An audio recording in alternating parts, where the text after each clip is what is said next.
አብ ወወልድ ወመንፈስ ቅዱስ አሃዱ አምላክ አሜን። ሰላም እንዴት ናችሁ? ውድ የልሳቲው ቤተሰቦች ተከታታዮች የልዑል እግዚአብሔር ሰላም ከሁላችን ጋር ይሁን አሜን። ቅዱስ ያሬድ ክፍል 2። ቅዱስ ያሬድ በግዕዝ በዕዝልና በአራራይ ዜማውን እያስማማ እግዚአብሔርን ማመስገኑን ቀጠለ። አፄ ገብረ መስቀል የዜማውን ጣዕም ከሰሙና ከተረዱ በኋላ እግዚአብሔር ለቤተ ክርስቲያን መገልገያ ለሕዝቡ መባረኪያ የሰጣቸው መሆኑን በመገንዘብ ሊቃውንቱንና ካህናቱን ተቀበሉትና ለቤተ ክርስቲያን መገልገያ ይሁን ብለው አዘዟቸው። ነገር ግን ካህናቱና ሊቃውንቱ ምን ምልክት አይተን እንቀበለው? እንደ ሐዋርያት እጁንና እግሩን ለተሳለ ቀኖች ወይም ችንካር አፉን ለመራራ ሐሞት ሰጥቶ አላየነው ብለው መለሱላቸው። ከዚህም በኋላ ንጉሡ እንግዲያውስ ሱባኤ እንያዝና እርሱ አምላካችን እግዚአብሔር ይግለጽልን ብለው ከታኅሳስ 1 ቀን ጀምሮ እስከ ታኅሳስ 7 ቀን ሱባኤ እንዲያዝ አወጁ። በዚያን ጊዜ ታኅሳስ 1 ቀን ሰኞ ዕለት ውሎ ነበርና ከሰኞ እስከ እሁድ አንድ ሱባኤ ይዘው በየቀኑ የአክሱም ጽዮን ማርያም ቤተ ክርስቲያን እየዞሩ 400 እግዚኦታና 41 በንተ ማርያም እያደረሱ ምህላውን አካሄዱ። በሰባተኛው ቀን እሁድ ዕለተ ምህላውም ጨርሰው ሲያሳርጉ ጌታ በዕለተ ዓርብ እንደተሰቀለ ሆኖ በአክሱም ጽዮን ማርያም ቤተ ክርስቲያን ጉልላት ላይ ተገለጸ። ከዚህም አያይዞ ቅዱስ ያሬድ ዘበመስቀሉ ተቀነወ ወበነቢያት ተሰብከ ወመላእክት ወሊቃነ መላእክት ሰብህዎ ኪያሁ ንሰብክ መድህነ ወይም ስብሐተ ድጓ ላይ እንዲህ ብሎ ነገረ። ነገረ መስቀሉን በማውሳት የወልድ ምሳሌ በሆነው በዕዝል ዜማ ዘመረ። ትርጓሜውም በነቢያት ትንቢት የተነገረለትና በመስቀሉ ላይ የተቸነከረው ጌታ መላእክትና የመላእክት አለቆች አመሰገኑት፣ እኛም እርሱ መድኃኒት እንደሆነ እንናገራለን ማለት ነው። ይህም ቀን ስብከት ተብሎ ተሰየመ። ስብከት መባሉም ቅዱስ ያሬድ ዜማ ማስተማር የጀመረበት ነቢያት ይወርዳል ይወለዳል ብለው የተናገሩት ትንቢት ሊፈጸም መታሰቢያ ስለሆነ እንዲህ ተባለ። ዘበመስቀሉ ተቀነወ ማለቱ መውረዱ መወለዱ ተሰቅሎ መሞቱ ዓለምን ለማዳን ነውና ነው። በዚህ በተገለጸው ምስክርነት መሰረት ዜማው ከእግዚአብሔር ዘንድ የተሰጠ መሆኑን አምነው ቤተ መንግሥቱ ቤተ ክህነቱና ሕዝቡ በአንድነት ተቀበሉት። በዚህም ቀን ቅዱስ ያሬድ ከሰማይ የተቀበለውን ዜማ ወደ ቅድስት ቤተ ክርስቲያን ገባ። የቤተ ክርስቲያን ብርሃኗ በራ፣ በሰማያዊ ምስጋና ቤተ መቅደሱ መላ። ቅድስት ቤተ ክርስቲያን ቅዱስ ያሬድን በእልልታ ተቀበለችው። ቅዱስ ያሬድ ስሙ እንደሚያመለክተው ሰማያዊ ዜማን ወደ ምድር አወረደ። ስም በተግባር ተገለጸ። የመላእክት እንጀራን የሰው ልጅ በላ፣ ለኢትዮጵያ ሰዎችም ምግባቸውን ሰጠሃቸው የተባለው የቅዱስ ዳዊት የትንቢት ቃል ተፈጸመ። በዚህ ጊዜ ዮም አሃደ መርኤተ ኮኑ መላእክት ወሰብ ከመይሴብህዎ ለክርስቶስ በቃለ አሚን ያለው የወንጌል ቃል ተፈጸመ። ትርጉሙም መላእክትና የሰው ልጆች በሃይማኖት ቃል እግዚአብሔርን ክርስቶስን ያመሰግኑ ዘንድ አንድ ጉባኤ ሆኑ ማለት ነው። በዚህም የአዳም ምስጋና ከመላእክት ምስጋና ጋር አንድ ሆነ፣ ምስጋናቸውም የተስተካከለ ሆነ ተብሎ የተነገረው ቃል ተረጋገጠ። ሦስተኛ መቃብያን ምዕራፍ 4 ቁጥር 1። ከዚህች ዕለት ወይም ታኅሳስ 7 ቀን 527 ዓመተ ምህረት ጀምሮ የቅዱስ ያሬድ ዜማ የኢትዮጵያ ኦርቶዶክስ ተዋሕዶ ቤተ ክርስቲያን መደበኛ መገልገያ ሆነ። ቅዳሴው በቅዱስ ያሬድ ጣዕመ ዜማ ተቀነባበረ። የአክሱም ጽዮን ቤተ ክርስቲያን ሰማያዊ ዜማ ከዓመት እስከ ዓመት ያለማቋረጥ የሚዘመርባት በምድር ያለች ሁለተኛ ጽርሐ አርያም ሆነች። የአክሱም ጽዮን ደባትር ቀሳውስትና ዲያቆናት ወደ ቅዱስ ያሬድ ጉባኤ ቤት ወይም ቤተ ቀጢን ገብተው ዜማውን በትጋትና በንቃት ይማሩ ጀመር። የቅዱስ ያሬድ ዜማ በፈቃደ እግዚአብሔር በመንፈስ ቅዱስ የተገለጸ ስለመሆኑ ማስረጃው ለ1500 ዓመታት ጸንቶ መኖሩ ሳይለወጥ እየበረታ እየሰፋ መሄዱ ብዙ ሊቃውንት የእርሱን ፈለግ ተከትለው ጊዜያቸውንና መላ ዘመናቸውን መስዋዕት በማድረግ በዚሁ ማሳለፋቸው ይልቁንም ቅድስት ቤተ ክርስቲያን በየዕለቱ በማያቋርጥ ሁኔታ ድምጿ አድርጋው መኖሯ ታላቅ ማስረጃ ነው። የቅዱስ ያሬድ ሐዋርያዊ አገልግሎት። ሐዋርያ የሚለው ቃል ሆረ ሄደ ከሚለው የግዕዝ ቃል የወጣ ነው። ትርጉሙም የሚሄድ የሚዘዋወር፣ ሰባኪ፣ አስተማሪ፣ ተላላኪ ማለት ነው። ኢትዮጵያዊው የዜማ ሊቅ ቅዱስ ያሬድ በኢትዮጵያ በተለያዩ ቦታዎች ዞሮ በማስተማሩ ከእግዚአብሔር ተልኮ ሰማያዊውን የመላእክት ዜማ በማስተማሩ የእግዚአብሔርን አምላክነት የእመቤታችንን ክብር ከመመስከሩም በተጨማሪ የነቢያትን፣ የሐዋርያትን፣ የጻድቃንን፣ የሰማዕታትን፣ የመላእክትን ክብራቸው በመግለጽ መስክሯልና ምስክር ይባላል። ቅዱስ ያሬድ በተለያዩ ቦታዎች በመዘዋወር የተለያዩ ሐዋርያዊ አገልግሎቶችን አከናውኗል። ከእነዚህም ውስጥ የሚከተሉት ይገኙባቸዋል።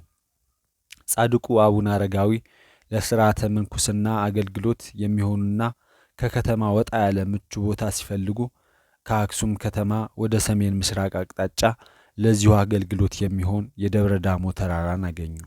የተራራውን አቀማመጥ አይተው ደስ ስላላቸው ንጉሡ አጼ ገብረ መስቀል በዚህ ተራራ ላይ እንዲኖሩበትና እንዲጸልዩበት ፈቀደላቸው። አቡነ አረጋዊ በተራራው ላይ የጸሎት ቤት ስለሌለ ንጉሡ አጼ ገብረ መስቀል አንድ ቤተ ክርስቲያን እንዲሰራላቸው ለመኑት። ንጉሡም ቤተ ክርስቲያን ሰራላቸው። አቡነ አረጋዊም ቤተ ክርስቲያኑን ባርከው የእመቤታችን የቅድስት ድንግል ማርያምን ታቦት አስገብተው ቅዳሴ ቤቱ ከተከናወነ በኋላ ቅዱስ ያሬድ የሚያስተምረው አክሱም ስለነበር መጥቶ እንዲጎበኝላቸው መንፈሳዊ ጥሪ አደረጉለት። እርሱም ከአክሱም ተነስቶ መጥቶ ከተራራው ስር ሲደርስ የአቡነ አረጋዊን ደቀ መዛሙርት ማትያስንና ዮሴፍን አግኝቶ ደሃንኑ ዝስኩ አረጋዊ አቡክሙ፣ ይህን አረጋዊ አባታችሁ ደህና ነውን ብሎ በአራራይ ዜማ እያዜመ ቢጠይቃቸው እነርሱም ተደንቀው ለአቡነ አረጋዊ ለመንገር ወደ ተራራው ገሰገሱ። አቡነ አረጋዊም ሳይነገራቸው በጸጋ አውቀው ተማሪዎቻቸውን ንዑ ንሁር ሀበ ያሬድ ካህን እንዚራሃ ለቤተ ክርስቲያን ብለው ወርደው ቅዱስ ያሬድን አግኝተው በመንፈሳዊ አመሃ በፍቅር ሰላምታ ተለዋወጡ። ቅዱስ ያሬድም ወደ ቤተ ክርስቲያኗ በመጣ ጊዜ 3 ጊዜ ሰግዶ ከተሳለመ በኋላ የሕንፃውን ማማር በአድናቆት ተመልክቶ ቤተ ክርስቲያኗን የሚጠብቁ መላእክት የእሳት ሰይፍ ይዘው ቢታዩት ከፍ ባለ የዜማ ድምፅ እንዲህ ሲል ዘመረ። ይሄውጽዋ መላእክት እንተ በሰማያት ይጼውዕዋ መላእክት እስመ ማህደረ መለኮት ይእቲ ኦድክዋ ኦድክዋ ኦድክዋ ወኢርክዋ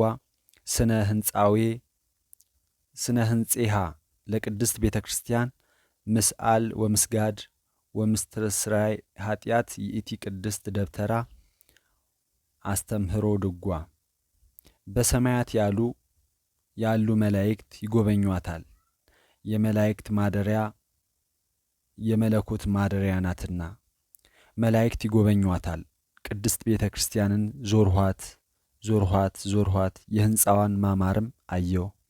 እርሷ መጸለያ መስገጃና የኃጢአት ማስተስሪያ ቅድስት ማደሪያ ናትና እያለ ስለ ዘመረ ደብረ ሃሌሉያ ተብሎ ተጠራ። ደብረ ዳሞ የሚለው ስያሜ በኋላ የመጣ ስም እንደሆነ የቤተ ክርስቲያን ሊቃውንት ይናገራሉ። ቅዱስ ያሬድ በዚሁ አጋጣሚ በዚሁ ገዳም 8 ቀናት ያህል ከአቡነ አረጋዊ ጋር ቆይቶ ወደ አክሱም ተመለሰ። ንጉሡ አጼ ገብረ መስቀልም አቡነ አረጋዊና ቅዱስ ያሬድ ከአክሱም ተነስተው በደቡብ ምዕራብ አቅጣጫ በመጓዝ ጣና ሐይቅ ደረሱ። በጣና ሐይቅ ውስጥ ጣና ቂርቆስ እየተባለ በሚጠራው ደሴት ላይ ብዙ ቀናትን አሳለፉ። በዚህ ቦታ ቅዱስ ያሬድ ለ2 ዓመታት አስተማረ።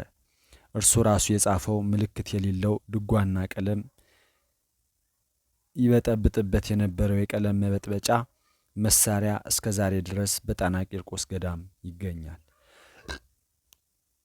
እንዲሁም የቅዱስ ያሬድና የአጼ ገብረ መስቀል እግራቸው እንደ አንካሴ የሾለና በመስቀል ቅርጽ የተቀረጹ መቋሚያዎች፣ የሁለቱም ካባዎች በዚሁ ገዳም ውስጥ ይገኛሉ። ከዚህ በኋላ ንጉሡ አቡነ አረጋዊና ቅዱስ ያሬድን ከጣና ቂርቆስ ተነስተው ወደ ደጋው ወደ ጋይንት ወጡ። በዚያም አንድ ትልቅ ተራራ አግኝተው መውጫው ጠፍቶባቸው በሱባኤ ላይ እያሉ መልአኩ ቅዱስ ኡራኤል ተገልጾ ኡድ አባ መንገለ ምስራቅ ወኡዳ ለዛቲ ደብር ዙር አባ ወደ እርሷም ትወጣ ዘንድ በምስራቅ በኩል ዙር አላቸውና ወደ ምስራቅ ሲዞሩ መልአኩ ኡራኤል ነጭ ሐረግ ዘረጋላቸውና እርሱን ይዘው ወደ ተራራው ጫፍ ወጡ። ከዚያን ጊዜ ጀምሮ ይህ ቦታ እስከ ዛሬ ድረስ ዙራምባ ወይም ዙር አባ በመባል ይታወቃል። አቡነ አረጋዊ ቦታውን ተመልክተው ስለወደዱት በቦታው ገዳም ለመትከል አሰቡ። አጼ ገብረ መስቀልን አስፈቅደው የመጀመሪያዋን ቤተ ክርስቲያን በእመቤታችን በቅድስት ድንግል ማርያም ስም አሰሩ። በዚህ ገዳም የምስራቃዊ አቅጣጫ ቅዱስ ያሬድን የምትዘክር ከርሞ አይድረቅ የምትባል ዛፍ አለች። ቅዱስ ያሬድ በዚች ዛፍ ስር ተቀምጦ ዝማሬ መዋሥዕትን ለ3 ዓመት ከ3 ወር ስላስተማረባት ገዳሟ የዝማሬ መዋሥዕት ማስመስከሪያ ቦታ ሆናለች።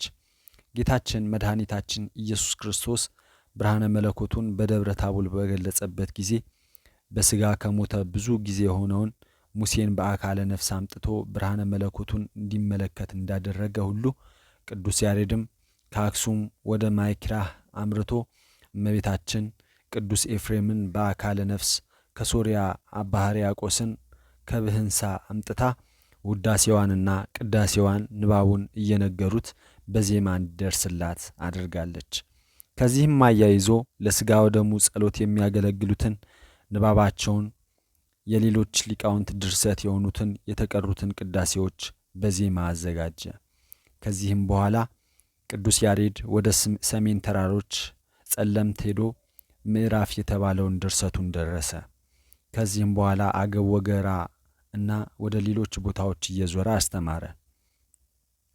የአጼ ገብረ መስቀል ተመስጦ የቅዱስ ያሬድ ዜማ እንዴት ሁሉንም ይመስጥና ወደ አርያም በመንፈስ ይወስድ እንደነበር ለማስረዳት በመጽሐፈ ገድሉም ሆነ በሌሎች መጻሕፍት የተመዘገቡ ታሪኮች አሉ። ቅዱስ ያሬድ በቅድስት አክሱም ወንበር ዘርግቶ ጉባኤ አስፍቶ ደቀ መዛሙርቱን እያስተማረ ሲኖር በጾመ 40 ሱባኤ ላይ ሳለ አንድ ቀን በምኩራብ ሰሞን ስለምናኔው እያስታወሰ በተመስጦ ሲዘምር የዜማው ጣዕም እንኳን ሌላውንም ራሱን እጅግ ይመስጠው ነበር። በጣዕመ ዝማሬው ተመስጦ ሲያዳምጥ የነበረው ኢትዮጵያዊ ንጉሥ የአጼ ካሌብ ልጅ አጼ ገብረ መስቀል አይኑን እየተመለከተ ሳይታወቀው በመስቀል ሰላጢኑ ወይም በትረ መንግስቱን ዘንግ ጫፍ የቅዱስ ያሬድ እግርን ወጋው። ቅዱስ ያሬድም ከሰማያት የተገኘች ቃለ ማህሌቱን እስኪፈጸም ድረስ ከቆመበት ሳይንቀሳቀስ ሕመሙ ሳይታወቀው ቀጠለ። ደሙም ያለ ማቋረጥ ፈሰሰ። ቅዱስ ያሬድ የጀመረውን በፈጸመ ጊዜ ንጉሡ ደንግጦ በትሩን ከቅዱስ ያሬድ እግር ላይ ቢነቅለው ደሙ በኃይል ይፈስ ጀመር። ያን ጊዜም ንጉሡ አጼ ገብረ መስቀል የቅዱስ ያሬድን ትዕግስት ባየ ጊዜ በመደነቅ በመገረምና በመደንገጥ ዝም በማለት አፉን ይዞ ቆመና ምድራዊ ዋጋ የሚፈልግ መስሎት ካህን ያሬድ ሆይ የምትፈልገውን የደምህን ዋጋ ጠይቀኝ አለው። ቅዱስ ያሬድም መልሶ የፈለግኩትን እንዳትከለክለኝ ቃል ኪዳን ግባልኝ አለው። ንጉሡ አጼ ገብረ መስቀልም የጸና ቃል ኪዳን ለቅዱስ ያሬድ ገባለት። ንጉሡ አጼ ገብረ መስቀልም የቅዱስ ያሬድን ቃል በሰማ ጊዜ እጅግ ደንግጦ ወዮልኝ ወዮልኝ፣ በዘመነ መንግስቴ እግዚአብሔር የሰጠኝ እንዲህ ያለ ካህን አይገኝም፣ ወዮ ወየው፣ በሰማያዊ ጣዕመ ዜማው በተከበርሁ ፈንታ በሐዘን ባህር ውስጥ ወደቅሁ፣ ወዮ ወየው፣ ወዮልኝ፣ የዓይኔ ብርሃን፣ የራሴ ዘውድ፣ የገበዛ አክሱም ሽልማቷ፣ ጌጧና ግርማ ሞገሷ እያለ አለቀሰ።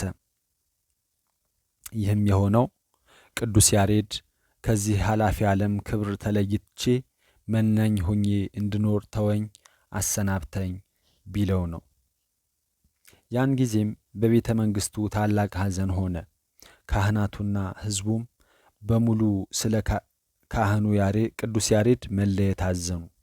ከዚህም በኋላ ንጉሡ አጼ ገብረ መስቀል ያሬድ ካህን የጠየቀውን እንዳይከለክለው ከአፉ የወጣው መሐላውን አስቦ በምናኔ አሰናበተው እንጂ ሊከለክለው አልቻለም። ቅዱስ ያሬድ ካህንም የእግዚአብሔር ቃል ኪዳን ታቦት ወዳለችበት ጽዮን ማርያም ቤተ ክርስቲያን ገብቶ ሁለት እጆቹን በታቦተ ጽዮን ላይ አኑሮ ቅድስት ወብፅዕት ስብሕት ወቡርክት ክብርት ወልዕልት አንቀጸ ብርሃን ማዕርገ ሕይወት ወይም አንቀጸ ብርሃን ምዕራፍ ብሎ በደረሰው አንቀጸ ብርሃን ጸሎት እመቤታችንን አመሰገነ። በዚህ ጊዜ እጁ በታቦተ ጽዮን ላይ ረቦ በመንፈስ ቅዱስ እየተቃኘ ስለነበር ከመሬት 1 ክንድ ከፍ ብሎ ይታየ ነበር። ቅድስት ወብፅዕት የሚለው እስከ መጨረሻው በከፍተኛ ቃል በዕዝል ዜማ እየዘመረ እግዚአብሔርንና እመቤታችንን ካመሰገነ በኋላ በድንጋሌ ሥጋ በድንጋሌ ነፍስ የጸናች አምላክን የወለደች እመቤታችን የቀና መንገድ እንድትመራውና እስከ ፍጻሜ ገድሉ ትረዳው ዘንድ በጸሎት ለመናት። እመቤታችንን መልሳ ሰማያዊት ጽዮን ያደረካት መቅደሴን በመዝሙርና በማህሌት ምስጋና የኪሩቤልን ሱራፌል ወገን ሰማያዊውን ያደረካቸው ልጆቼ ካህናትን እንዴት ትተህ ትሄዳለህ ብላ ቃል በቃል አነጋገረችው። የመንገዱን ስንብት እስክትፈቅድለት ድረስ በለቅሶና በእንባ ዳግመኛም ለመናት። እርሷም እንዲሄድ ፈቀደችለት። የቅዱስ ያሬድ ምናኔ። ቅዱስ ያሬድ የሚመንንበትን ጊዜ በእግዚአብሔር ፈቃድ ስለደረሰ የመሰናበቱን ጉዳይ ፈጽሞ ከቤተ ክርስቲያን ወጣ። ከዚያም እንደ ኪሩቤል ሱራፌል ያደረጋቸውን መዘምራን ካህናት ለአክሱም ጽዮን አበርክቶላት ለመሄድ ተነሳ። በዚህ ጊዜ የሚወዱት ካህናት ደቀ መዛሙርቱ ሁሉ ተከትለውት እስከ ተከዜ ወንዝ ድረስ ሸኙት። ከእርሱ በሚለዩበት ጊዜ ሰላመ ነሳይነ ወሰላመ ሀደግነ ለክሙ ወሰላመ እግዚአብሔር ያሃሉ ምስለ ኩልክሙ፣ ሰላም ከእናንተ ተቀበል ለእናንተም ሰላምን ተውንላችሁ፣ የእግዚአብሔር ሰላምም ከሁላችሁ ጋር ይሁን ብሎ በዜማ ተሰናበታቸው።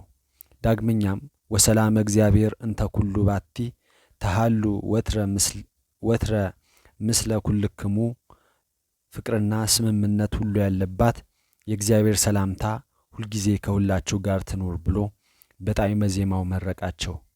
ካህናቱም ይህን ሰምተው አለቀሱ። እርሱም ከእነርሱ ጋር አለቀሰ። በዚሁ ጣዕመ ዜማው የመጨረሻው ቡራኬውን ሰጣቸው። እርስ በርሳቸውም ተሳሳሙ፣ ተሰናበቱም። ከእርሱ በመለየታቸው እያዘኑና እየተከዙ ወደ ሀገራቸው አክሱም ተመለሱ። እርሱ ግን የተከዜን ወንዝ ተሻገረ። የወንዙ ፏፏቴና ጎርፍ እንደሚጮህ አንበሳ ሲጮህ በሰማ ጊዜ አሃልፍኮሙ በእግር እንተ የብስ ማእከለ ባሕር ተከዜ፣ በተከዜ ባህር መካከል በእግር እንደሚሻገር በደረቅ አሻገርካቸው እያለ በረቀቀ ምስጢር እግዚአብሔርን በማመስገን እየዘመረ ሲሄድ አንዲት ሴት ውሃ ቀድታ ወደ ቤቷ ስትመለስ ድምፁን ሰምታ ወይ ቃል እንዴት አንጀት ይበላል ምንኛስ ያሳዝናል ብላ ደጋግማ በማድነቅ ስለተናገረች ቅዱስ ያሬድ ቆሞ የዘመረባት ቦታ ወይ ቃል ተብላ ተጠራች። ዛሬ ይህች ቦታ ጎንደር ክፍለ ሀገር ደባርቅ አካባቢ ወይ ቃል ኪዳነ ምሕረት ቤተ ክርስቲያን ተብላ ትጠራለች። ቅዱስ ያሬድ ወደ ሰሜን ተራሮች ሄዶ ጠለምት ወጥቶ ብርድ በጸናበት በረዶም በተከማቸበት ሳኔር ተብሎ በሚጠራ በሐዊ አምባ ጽሙና ይዞ ተቀመጠ። በዚያም በብዙ ትጋት በጾምና በጸሎት ይልቁንም በስብሐተ እግዚአብሔር ብቻ ተወስኖ ጉባኤ ዘርግቶ ትምህርት አስፍቶ ከሱራፌል መላእክት እንደተማረው አድርጎ ከጠለምት ከሰሜን ከአገውና ከሌላ ሀገር ወደ እርሱ የሚመጡትን ሰዎች ሁሉ ማህሌተ መላእክትን እያስተማረ ኖረ። ከብዙ ዘመን በኋላም ያስተማራቸው የአክሱም ጽዮን ካህናት ሊጠይቁት መጥተው ቀርበው እጅ ቢነሱት አሃውየ ሰላም ለክሙ ወበሰላም እምሃክሙ ወከልሃ ወይቤ አሃውየ ሰላም ለክሙ ወበሰላም ቅድስት አእምህክሙ አማሃክሙኒ ፍስሐ ወሰላም አንትሙኒ ተአማሃክሙኒ ወአነ አምሃኩክሙ አምሃ ሰላም። ወንድሞቼ ሰላም ለእናንተ ይሁን፣ በሰላም እጅ ነሳችኋለሁ። ዳግመኛም አሰምቶ ተናገረ፣ ሰላም ለእናንተ ይሁን፣ ቅድስት ቤተ ክርስቲያን በሰላም እጅ ትነሳችኋለች። ሰላምታችሁ ደስታችሁና ሰላማችሁ እንዴት ነው እያለ በአርአያዊ ዜማ በናፍቆት ከተቀበላቸው በኋላ መላልሶም ሳማቸው። ከጥቂት ቀናት በኋላ ወደ አገራቸው አክሱም ለመመለስ በተነሱ ጊዜ ሊሰነባበቱና ቡራኬውን ሊቀበሉ ራሳቸውን ዝቅ አድርገው ከፊቱ ቆሙ። ወዲያውኑ ቅዱስ ያሬድ በቃለ ትሕትና አኀውየ ሰላም ለክሙ ወበሰላም አእምሃክሙ ዝክሩኒ ወትረ በጸሎትክሙ እስመ ብዙሃ ትረድኦ ጸሎተ ጻድቅ ወስለተ ጻድቅ ይፌጽም ለክሙ ተስፋክሙ ሰላመ አቡየ ምስለ ኩልክሙ።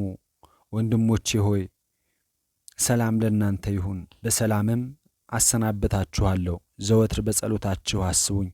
የጻድቅ ጸሎት ብዙ ትረዳለችና የጻድቅ ልመናም ተስፋን ትፈጽማለችና የአባቴ ሰላም ከሁላችሁ ጋር ይሁን እያለ ምስጢሩን አስማምቶ በአራራይ ዜማ ባርኮ አሰናበታቸው። ካህኑ ቅዱስ ያሬድ ጽሙና አጽንቶ በሰሜን ገዳም በጠለምት አምባ ሲቀመጥ ቀድሞ በልጅነቱ በቤተ ቀጥን ወይም ጉባኤ ቤት አክሱም ትምህርት ቤት ሲማርና ኋላም ዜማ በደረሰበት ዘመን በሚያውቃቸውና የሚያከብራቸው ከ9 ቅዱሳን አንዱ አባ ጰንጠሌዎን ዘጾማይት፣ ሰማይቱ ጰንጠሌዎን ዘአኮሬዎን ጥቅምት 6 ቀን፣ አባ ይምዓታ ዘገርአልታ ጥቅምት 28 ቀን፣ አባ ገሪማ ዘመደራ ሰኔ 17 ቀን ማረፋቸውን ባለበት ሆኖ በጸጋ ስላወቀ አክሱም ሳለ ትሩፋታቸውን ቅድስናቸውን ስለሚያውቀው ባረፉበት ቀን በየዓመቱ የሚዘምርላቸው መዝሙር አዘጋጅቶላቸዋል። ይልቁንም አባ ገሪማ በትምህርታቸው የበለጡ ስለነበሩ እውቀታቸውን እያብራራ በመዝሙር በዝማሬና በመዋሥዕት ውስጥ በስፋት አንስቷቸዋል። የሰሜን ሰዎች ድጓውን በዚህ ስፍራ ደረሰው የሚሉት ይህን አብነት አድርገው ነው። ቅዱስ ያሬድ በንጉሡ ገብረ መስቀል ፈቃድ ከትውልድ ሀገሩ አክሱም መንኖ ከወጣ በኋላ ትዕግስቱን እያዘወተረ ወደ እርሱ የመጡትን ሁሉ በማስተማር በገዳመ ሰሜን ኖረ። የመድኃኒታችን አምላካችን ኢየሱስ ክርስቶስ ሥጋና ደም ወይም ቅዱስ ቁርባን ለመቀበልና ቅዱሳት ገዳማትን ለመሳለም በፈለገ ጊዜ በሰረገላ ብርሃን ተጭኖ አክሱም ደርሶ ቅዱስ ቁርባንን ተቀብሎ ሌሎች ገዳማትን የሚሳለም ነበር። በዚያውም ንጉሥ አጼ ገብረ መስቀል ያሳነጻት አርያማዊት መቅደስ የተባለችውን ደብረ ዳሞን ጎብኝቶ ሳይውል ሳያድር በሰረገላ ብርሃን ተጭኖ ወደ ማደሪያው ገዳመ ሰሜን ይመለስ ነበር። የቅዱስ ያሬድ ቃል ኪዳን ተብሎ መሰወር፣ ቃል ኪዳን ተቀብሎ መሰወር። ቅዱስ ያሬድ ካህን ዘመኑን